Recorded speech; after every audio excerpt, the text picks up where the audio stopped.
Eu sei que conversar com alguém de quem você discorda pode ser desafiador. A emoção pode falar mais alto e a conversa pode acabar virando uma grande briga.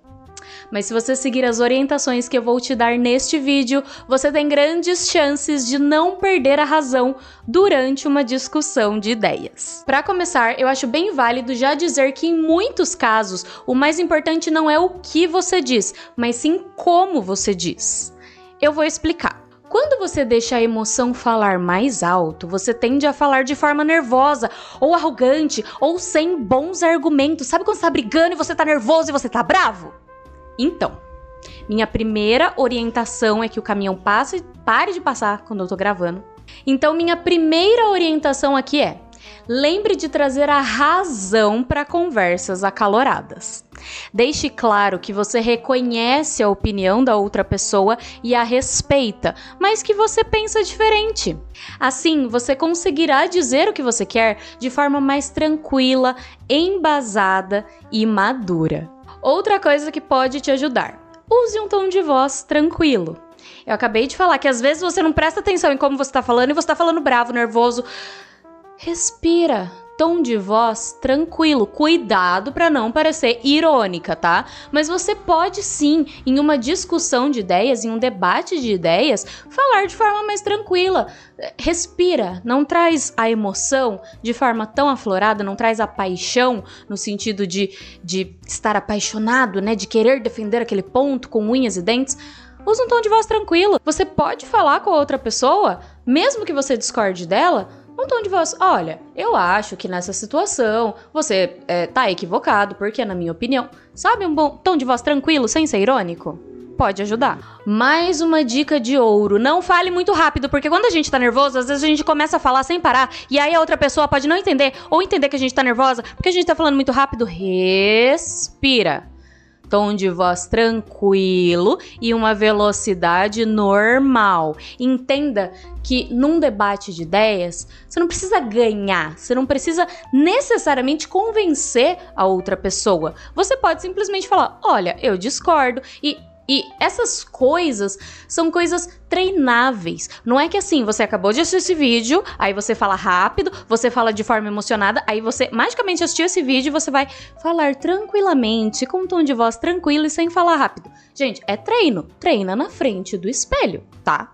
Tudo é treino, inclusive a comunicação. Tô dando aqui algumas dicas para você pensar e racionalizar e ao longo do tempo ir melhorando a sua comunicação. Mais uma coisa que pode te ajudar: usar argumentos baseados em dados e fatos, tá?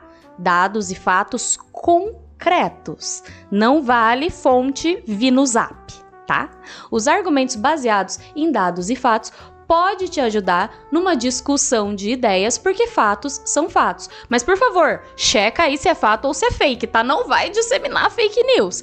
E aí, quando você opinar, você deixa claro que é apenas uma opinião. E isso já vem de encontro com outro ponto que eu queria trazer, que é: saiba que o seu ponto de vista, meu anjo, não é uma verdade absoluta. A Sandberg, esqueci o primeiro nome dela, mas no livro Faça Acontecer, o sobrenome da autora é Sandberg, ela fala que pessoas que acham que falam a verdade sempre impõem muito silêncio às outras. Porque quando você traz... Vamos pegar essas últimas coisas que eu falei aqui, né? De repente você traz a sua opinião como se fosse um fato, e aí você acha que aquilo é uma verdade absoluta. Não tem espaço para o diálogo. Como é que você vai estar aberta ao diálogo e a escutar outra pessoa se você só quer impor o seu ponto de vista? Por exemplo, vou dar um exemplo aqui bem polêmico: briga política, tá? Que separou famílias aí, até o carro tá passando na rua tentando me silenciar. Não sei se tá saindo aqui, mas passa o carro barulhento bem na hora que eu tô gravando. Mas usando aí o exemplo da política. Muitas pessoas discordam nessa questão política, né? por exemplo, candidatos à presidência. A última eleição presidencial que a gente teve, 2 anos atrás, foi bem polêmica. O Brasil está bem polarizado de uma forma geral na política, principalmente entre pessoas de esquerda e de direita, e entre os candidatos que eu não preciso falar o nome, né? Vocês sabem aí, na última eleição presidencial, que tinha metade do país de um lado, metade do país do outro. Metade não, né? Mas grande parte do país de um lado, grande parte do país do outro. Uma parte do país falando, gente, nenhum desses dois presta. E essas discussões, esses debates políticos, estou usando como exemplo, tá? Mas você pode transmitir isso para outras questões. Mas quando a gente fala nesses debates políticos, a coisa pode ficar muito acalorada. Então, você tende a querer pegar o que você acha e trazer como uma verdade absoluta. Por exemplo, porque o fulano deixou todo mundo desempregado, porque todo mundo perdeu o emprego naquela época lá que o fulano foi presidente do Brasil. Todo mundo perdeu emprego? Ou você tá falando baseado na sua percepção de uma bolha, porque, sei lá, 2 dos seus amigos e uma prima perderam o emprego? Você percebe que a sua bolha, que a percepção que você tem na sua bolha não é uma verdade absoluta, e é por isso que eu falo, use argumentos baseados em dados e fatos. Todo mundo ficou desempregado, tá, cadê a pesquisa? Cadê o levantamento? Geralmente IBGE ou outros institutos de pesquisa, se a gente tá falando de emprego, de desemprego no caso, fazem esse tipo de pesquisa. Cadê? Falando, o desemprego aumentou durante o período tal no qual fulano de tal era presidente. Tá entendendo a diferença de trazer um dado, um fato, e de trazer uma opinião que você acha que é uma verdade absoluta, mas pode não ser? A gente tem que tomar muito cuidado com a percepção da nossa bolha, principalmente quando a gente fala de conhecimentos que vêm pra gente através das redes sociais, porque os algoritmos, esses benditos que eu tanto falo nas minhas aulas, que eu tô dando agora para meus alunos, eles fecham a gente numa bolha. A gente tem uma percepção e a gente fala, nossa, todo mundo tá falando disso, ou nossa, ninguém mais tá falando daquilo. Mas você tá falando da sua bolha. Você percebe como pode não ser uma verdade absoluta, como pode ser uma percepção que você tenha baseado num recorte da realidade? E é por isso que eu trago tanto nos meus vídeos, quando eu trago as minhas opiniões, que no meu podcast eu falo muito isso, que de acordo com a minha percepção, de acordo com o que eu observo na minha bolha, e inclusive, essa é uma outra dica, você pode sim trazer as suas opiniões, as suas percepções, as suas observações, e é muito legal que você faça isso numa conversa, numa discussão de ideias, mas aí você deixa claro que é uma opinião, que é uma percepção. Qual a diferença de você falar de uma percepção e de um fato, e de você trazer que é uma percepção? A outra pessoa tá entendendo que aquilo é uma coisa que você acha e não que é uma verdade absoluta. Eu vejo muito em debates a galera trazendo um ponto de vista como se fosse uma verdade absoluta, quando não é. E aí todo mundo perde a razão, sabe? Porque você tá falando, não, porque eu sei disso sim. Aconteceu assim. Pode ser um ponto de vista, pode ser que de outro ponto de vista a coisa esteja muito diferente. E a gente tem uma coisa de visão seletiva, isso é científico, tá? Depois vocês pesquisam melhor aí. Mas, por exemplo, assim, você vai lá, você comprou uma blusa verde. Eu comprei um vestido verde esses dias, pra fazer uma fantasia de nojinho no Halloween, gente, icônico. Comprei um vestido verde.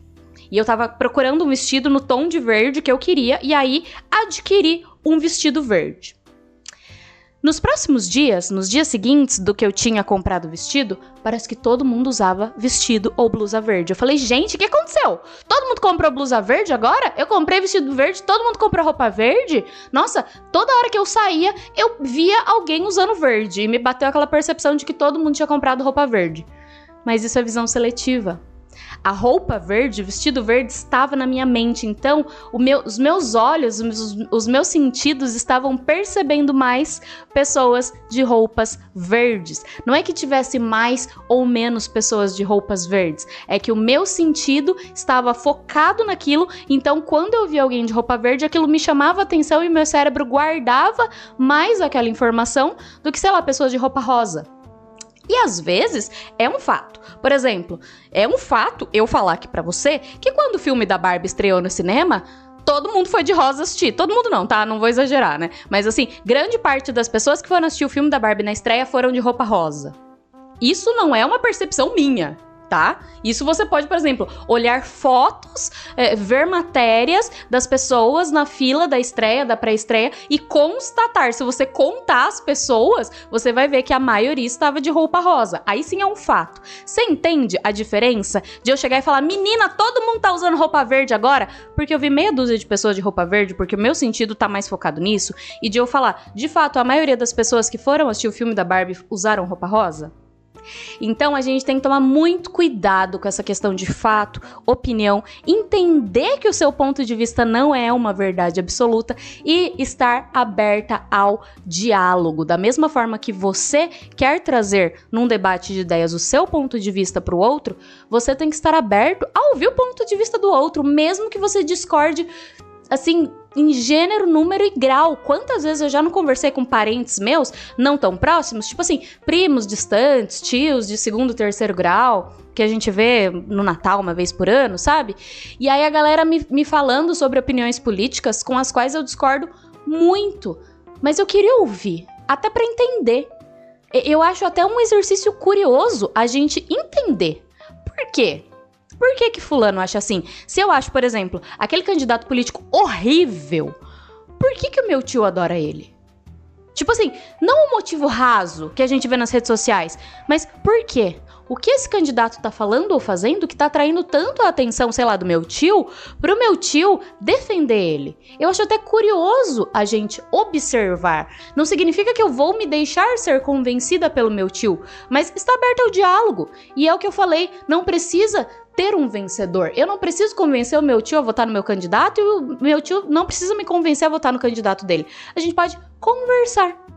E aí, se você precisa de fato persuadir, se você tá numa situação em que você quer convencer o outro, aí é papo para um outro vídeo, que inclusive já está publicado aqui neste canal. Publiquei não faz muito tempo um vídeo com dicas de persuasão, que aí sim, quando você quer convencer a outra pessoa, é outra história. E de fato, você pode ter um debate de ideias no qual você quer convencer. Mas aqui nesse vídeo eu tô propondo de trazer essa reflexão de que nem sempre você precisa convencer o outro em um debate de ideias. Então, gente, vamos relembrar. Quando a gente estiver numa discussão de ideias com pessoas que pensam diferente da gente, usa um tom de voz tranquilo, cuidado para não soar irônica, não fala muito rápido, usa dados, fatos, e quando você opinar, deixa claro que é a sua opinião. E claro, sempre estando aberta ao diálogo. Quando a gente faz essas coisas, quando a gente escuta, quando a gente fala com calma, com tranquilidade, com fatos, a gente se comunica muito melhor.